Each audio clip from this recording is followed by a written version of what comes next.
Hey Alotta family, welcome back to the channel. Today I want to show you guys how I put together the design that I showed you guys in the last video. And if you guys haven't seen that one, I will definitely leave it down in the description. But it's this adorable like barnwood looking cup and just has all the Western feels. So if you're looking for a Western theme cup, then stick around and we'll get into it. Alrighty, so I have started out with a 30-ounce curve from Stainless Steel Depot that I have sanded, wash dried, and base painted white from Rust-Oleum. And I started out with the Tim Holtz Crimson Red, thinking that it would give me the proper color red that I was looking for, and it kind of was a little too bright red, so I was trying to add brown on the cup and then put red back over it, but it still wasn't giving me the effect that I was looking for. So then I went ahead and just grabbed a little Dixie cup and mixed up some brown and the crimson red. And I will link all of the colors down in the description. I mixed it with the brush that I was using. Retrospectively, I should have used a different brush in here because you'll see in a minute that I had way too much in my brush at that point, and it took a while to feather it out on the cup. But I just mixed it up and then went in. Like I said, this is way too much, so kind of blotting it all over the place. It's made with alcohol, so it does dry, but for this technique, generally I like to do one swipe at a time. So I just kept going until it kind of dried out. And as you're doing the wood grain, just straight up and down, I'm going in one direction and it's kind of moving the ink with the brush, not just painting it on, but actually moving it, because your brush is kind of wet, and if it kind of dries out before you're ready for it to, you can dip it in a little bit of alcohol and dab it off on your paper towel. But sometimes I will go in one direction. For this one, I went in both directions, up and down. I didn't go side to side, just up and down, but I was trying to get some different variances in this wood grain. And wood grain is basically just going up and down until you get the desired effect. So when you get all of it on the cup that you want, I'll go over it in the same spot to kind of move that lower alcohol ink up into the next layer, kind of creating those wood grain rings like the rings of a tree. I hope that makes sense. And I just continue on through the rest of the cup like that until I get all the way around. I do the exact same thing all the way around the cup.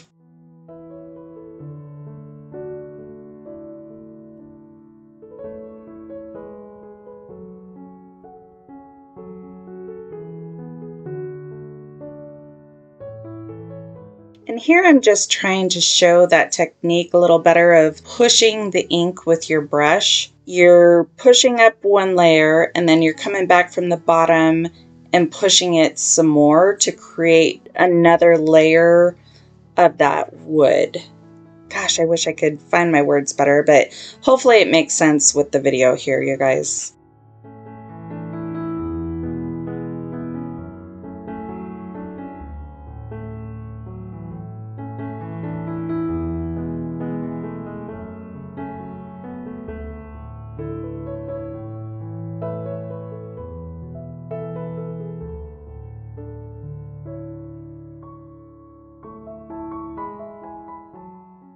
And after I got all the wood grain on my cup, I let that dry overnight, and then I sealed it really well with the clear Rust-Oleum spray paint, let that dry completely, and then I went in with a coat of Artistry Epoxy. This, I mixed up 30 milliliters, but I think I only used about 20 or 25 milliliters, and this is the same way I apply epoxy to all of my cups.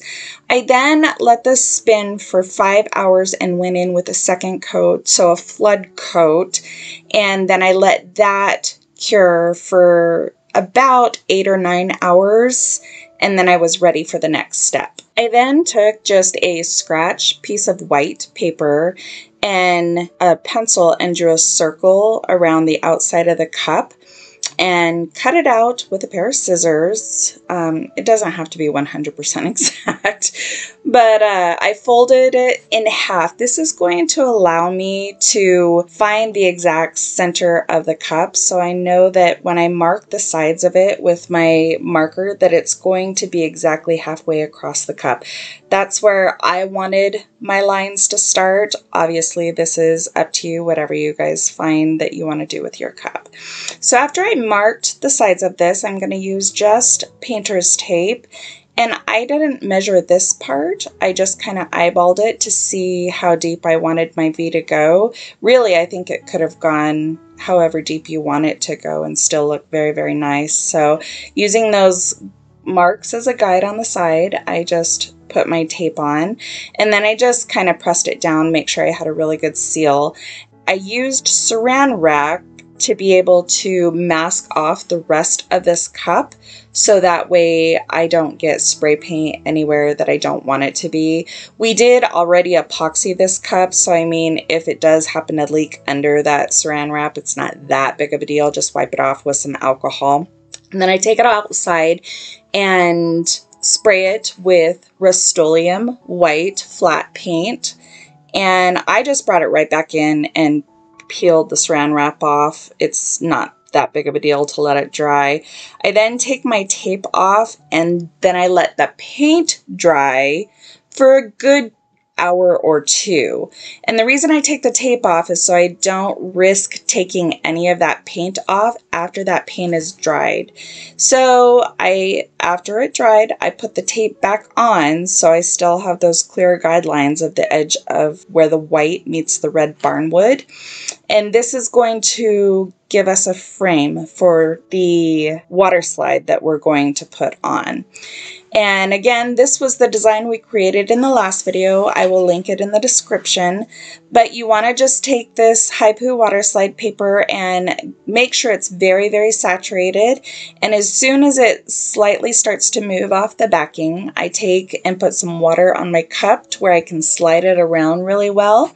And I know that I printed kind of an excess here. I wasn't entirely sure how small I wanted to make it. So I know that there was a little bit of waste here. But the good thing about sealing it so well with the clear spray paint that we sealed it with is, as you see here, I am fussing with it quite a bit. You don't want to go crazy because it can crack and rip. It is still fragile, but sealing it with the Rust-Oleum clear spray paint gives you a little bit of grace to be able to move it around and not have it, if it wrinkles or anything like that, not have it crack your water slide. That's one of the biggest reasons that we seal water slide.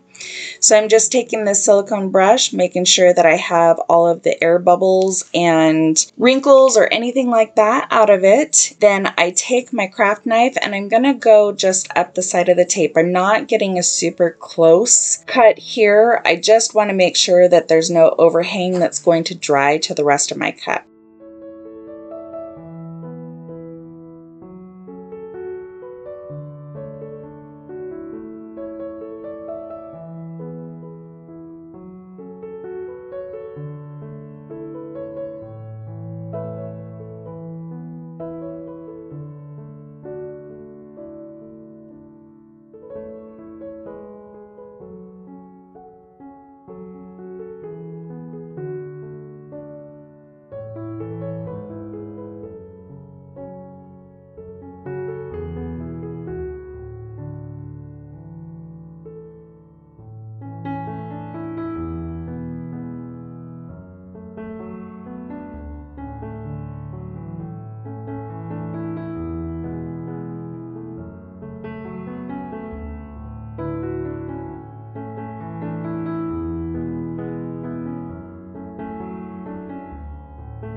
And after this dries for about an hour, I'm going to take my craft knife with a brand new blade, and I'm going to use that painter's tape as a guide to go right along the edge of it, so I'm getting a nice crisp straight line that will set us up well for our striping tape in the next part. And when you guys are taking the tape off, do so slowly just in case you missed a little part when you were cutting that water slide. That way you don't yank your entire water slide off. Don't ask me how I know. And then I just use the silicone brush and straighten out the edges. And then I take polyacrylic and I seal water slides, vinyl, stickers, anything really, so that my epoxy doesn't repel from whatever glossy surface that is. I use a gloss polyacrylic so that I can make sure that there's a seamless transition between the glossiness of my water slide and then the glossiness of my epoxy. So I just take it and make sure I go in all directions, making sure I get that edge sealed really, really well so it doesn't curl up when the epoxy is curing. And I let this dry for about an hour, and then I go in with a coat of Artistry epoxy again. Again, it was only about 20-25 milliliters.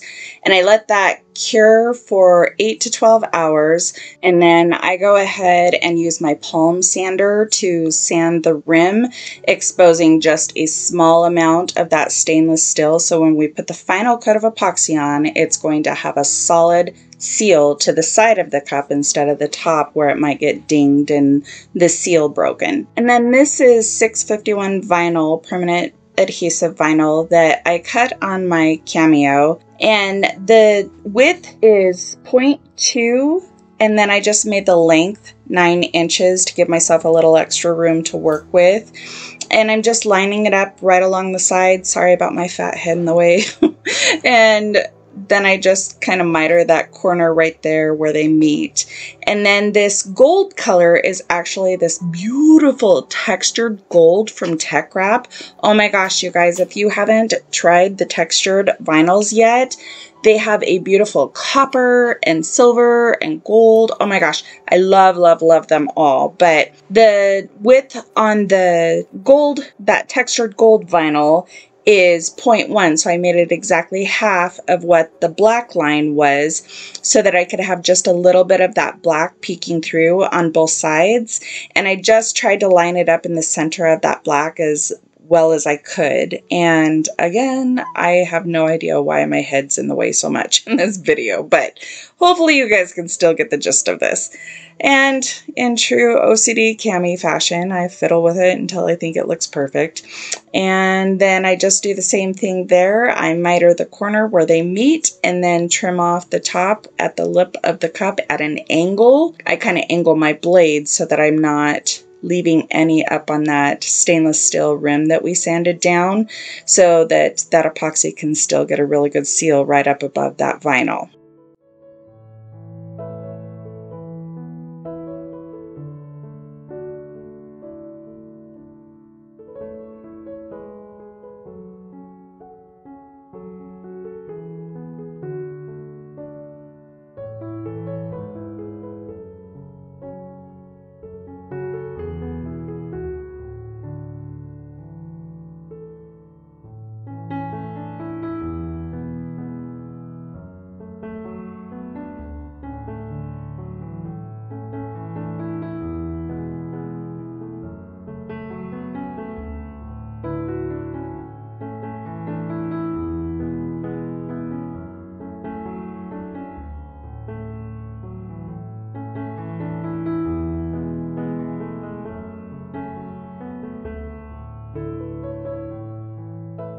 And back again with that gloss polyacrylic just to make sure that we get everything sealed in and tucked into bed nice and neat before we do our final layers of epoxy.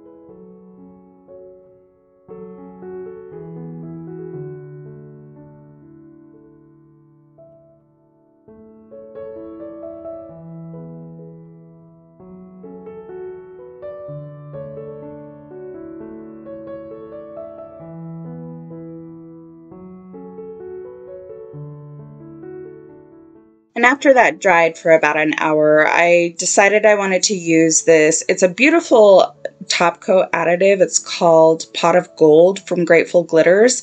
And this is a microfine glitter. So seriously, the tiniest little dab will do you. So I wound up with a super small amount at the beginning, and then I decided I wanted a little more than that, and then I decided I wanted a little more than that. So I did put 3 little dabs in here, and each time I kind of pulled it up on my little stir stick to see how concentrated it was in that epoxy on the end of my stir stick, if that makes sense. And as soon as I decided that I had enough, I went ahead and epoxied just like I normally do. This, again, I mixed up 30 milliliters and used about 25. So right before I put the final coat of epoxy on, I use this, it's called a tack cloth, to make sure there's no debris, there's no lint, there's no dust, nothing's going to cause bumps on my cup, and epoxy as per usual. And I hope you guys can see the little bit of shimmer. It's not a glitter, it's a shimmer in this top coat that we added that top coat additive to. Anyway, I think this cup turned out beautiful. I hope you guys enjoyed this video as much as I enjoyed making it. If you have any questions, definitely leave them in the comments. Please like the video if you've gotten value, and consider subscribing if you haven't already. I've got a lot more where this came from. So I hope you guys have a great day, and I'll see you in the next one. Bye.